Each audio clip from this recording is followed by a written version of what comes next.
अस्सलामुअलैकुम गाइस। आज हम जो है second year biology Sindh text book का सपोर्ट एंड मूवमेंट का चैप्टर स्टार्ट करने जा रहे हैं। अगर आप इंटर में हो और आप बोर्ड की तैयारी कर रहे हो तो ये वीडियो आपके लिए है, और अगर आप एमकेट की तैयारी भी कर रहे हो तो ये वीडियो भी आपके लिए ही है।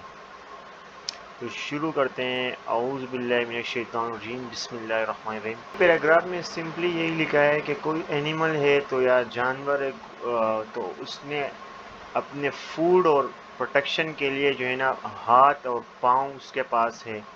हाथ और पाँव उसके पास है ताकि वो अपनी प्रोटेक्शन कर सके और फूड को जो है हासिल कर सके।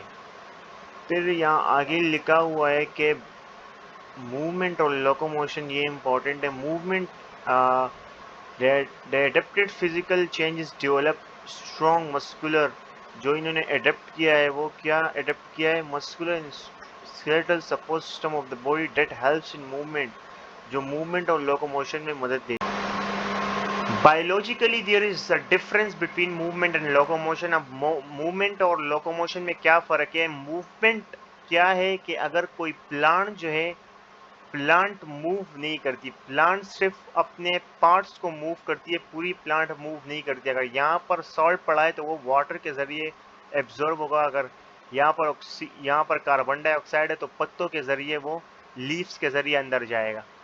तो इसी वजह से प्लांट जो है, मूवमेंट की डेफिनेशन यही है कि अपने किसी बॉडी के पार्ट को आप मूव करें, पूरी होल बॉडी मूव ना करें। जैसे हमारे इंसान के, ह्यूमन के जो है ना हैंड है, हैंड हम मूव करते हैं, या एयर है, या नोज है, या आई है, इसको हम मूव करते हैं, इसको हम मूवमेंट कहते हैं। The movement is a changing position of an animal while, changing position of an animal या उसके कोई बॉडी के पार्ट, इसमें पूरा नहीं लिखा है इन्होंने। While locomotion is a type of, ये भी एक टाइप है मूवमेंट की, ऑफ एन ऑर्गेनिज्म, जिसमें क्या होता है कि हम पूरे बॉडी पार्ट को जो है ना मूव करते हैं।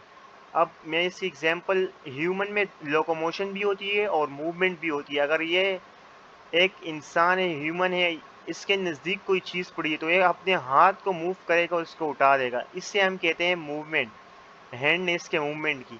अब कहीं दूर पड़ा हुआ है तो इसके चल के जाएगा, वॉक करेगा, तो इसी को हम कहते हैं लोकोमोशन।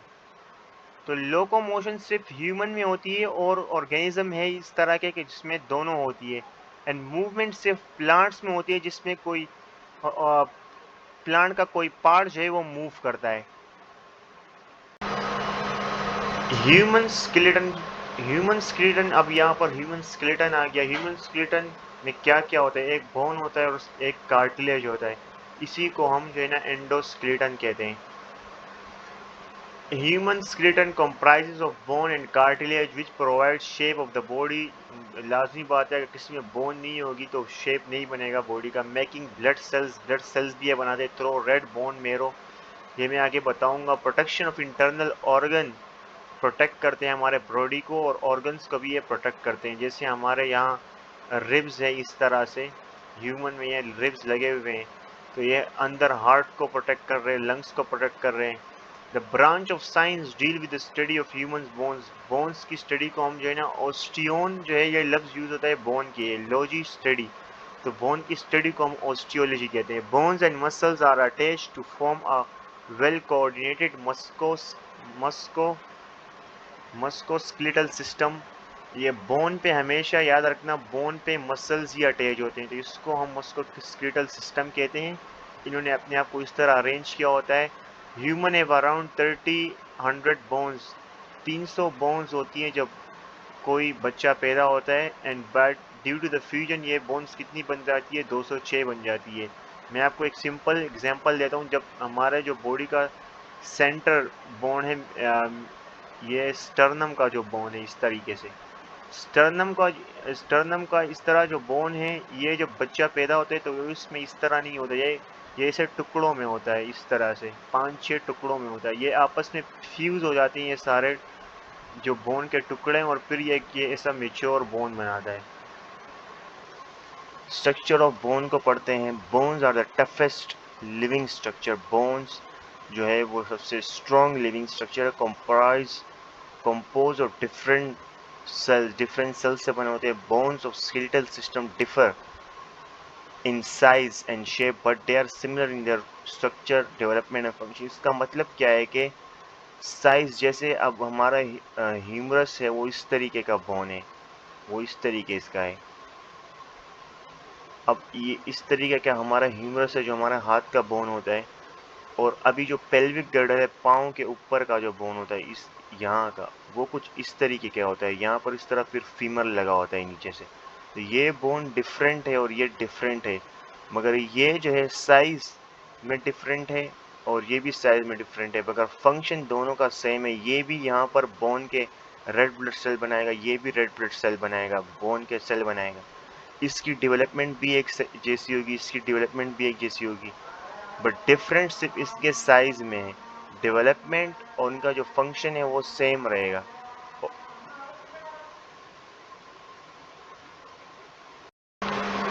यहाँ अभी इस पैराग्राफ में हम थे द मेजर प्रोपोर्शन। इसको करने से पहले मैं आपको ये दिखाता हूँ कि बोन किस तरह बनता है।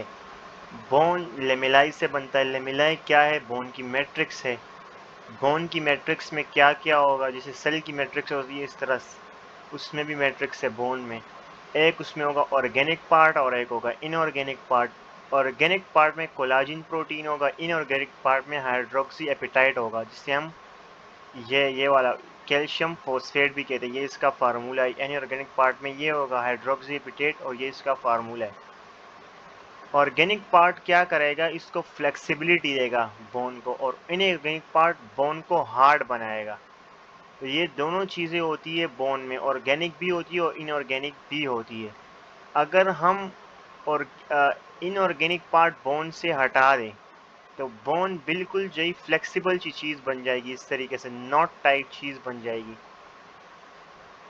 वो हार्ड नहीं होगी, मतलब आप बस ऐसे ही स्ट्रेचेबल फ्लेक्सिबल थिंग होगी। इसको कैसे हम जो है ना, इससे हम वो हटा सकते हैं, ये सॉल्ट, इसको हम सॉल्ट कहते हैं कैल्शियम फोस्फेट को। इसको एसिड में डालेंगे बोन को, तो इससे जो इनऑर्गेनिक पार्ट होगा वो मिट जाएगा, वो रिमूव हो जाएगा और सिर्फ बोन फ्लेक्सिबल ही रह जाएगी। अगर हम बोन हार्ड नहीं होगी, तो इसलिए ये अगर होगी तो बोन क्या होगी? हार्ड होगी। और अगर हम बोन से प्रोटीन पार्ट हटा दें, अगर हम बोन को जो बर्न करें, इसको जला दें, तो प्रोटीन पार्ट बोन से हट जाएगी और क्या होगा कि बोन के टुकड़े हो जाएंगे, वो फ्लेक्सिबल नहीं रहेगा। फिर जो टफनेस उसमें थी वो टफनेस अब नहीं रहेगी। तो यहाँ पर भी यही लिखा है कि the major proportion of bone is form by collagen, protein से बनता है, and different types of cells, उस सेल की हम बात करेंगे बाद में। While other component include minerals, minerals में होते हैं। मिनरल्स यही मिनरल्स है कि कैल्शियम है, फॉस्फेट है, इसको हम मिनरल्स कहते हैं, मिनरल्स होते हैं। एंड 10 to 20% यहाँ हमारे पास वाटर होता है, जबकि कार्टिलेज में क्या होता है? कार्टिलेज में 80 to 90% वाटर होता है। इस बात को याद रखना, ये इंपॉर्टेंट है। बोन में जो है 10 to 20% वाटर होता है और कार्टिलेज में 80 to 90% वाटर होता है। कोलाजिन क्या है? कोलाजिन द फाइब्रस प्रोटीन है, एक स्ट्रेंथिंग बोन्स, बोन को स्ट्रेंथ देती है। विथ कैल्शियम, जब इस कैल्शियम के साथ मिल जाती है तो इसको हम कैल्सिफिकेशन कहते हैं या ओसिफिकेशन कहते हैं, ओसिफिकेशन ऑफ बोन। अगर सिर्फ ये वाला पार्ट है तो उस बोन सिर्फ फ्लेक्सिबल होगी, स्ट्रेंथन होगी, हार्ड नहीं होगी।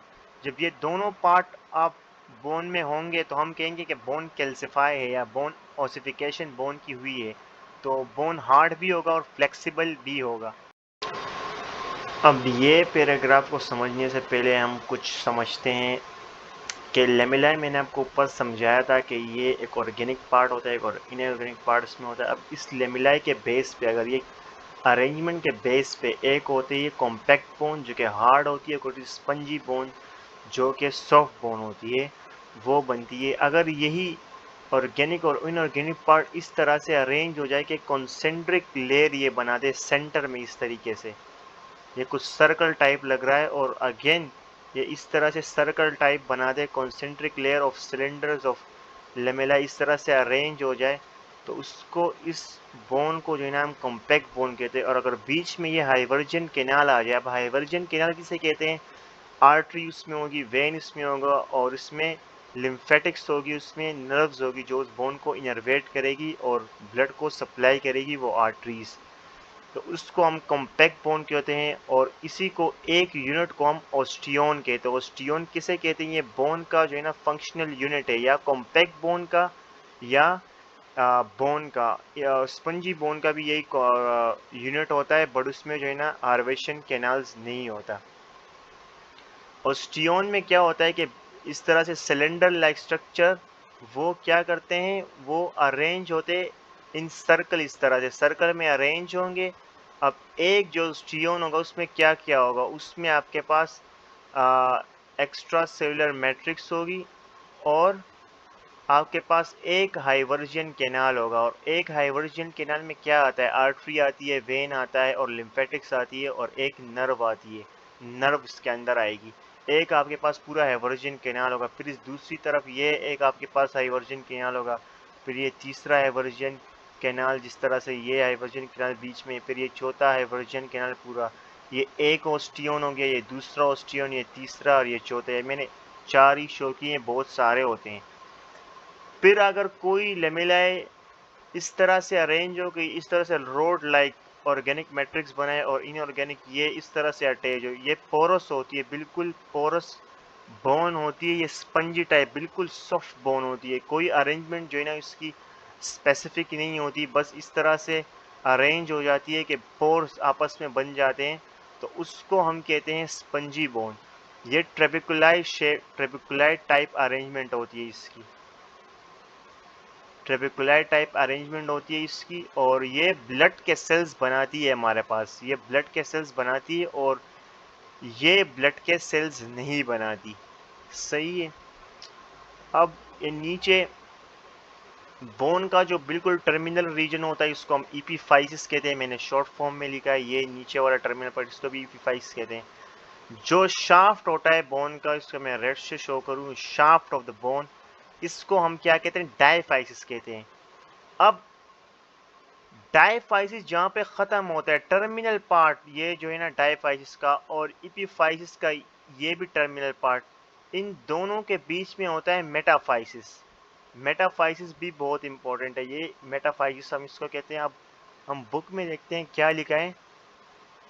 अ long bone has 3 distinct region, इसमें होती है टर्मिनल रीजन को हम इपीफाइसिस कहते हैं, मैंने आपको समझा दिया। मिडल रीजन को डायफाइसिस कहते हैं, और इन बिटवीन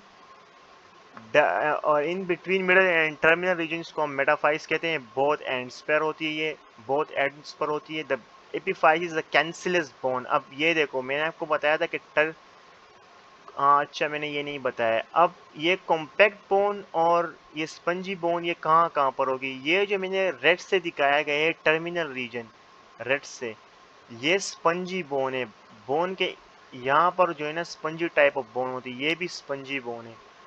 और ये वाला लेयर जो है, ये मैं आगे फिर समझाऊंगा, एक आगे फिर ये आएगा, इसको हम एंडोस्टियम कहते हैं।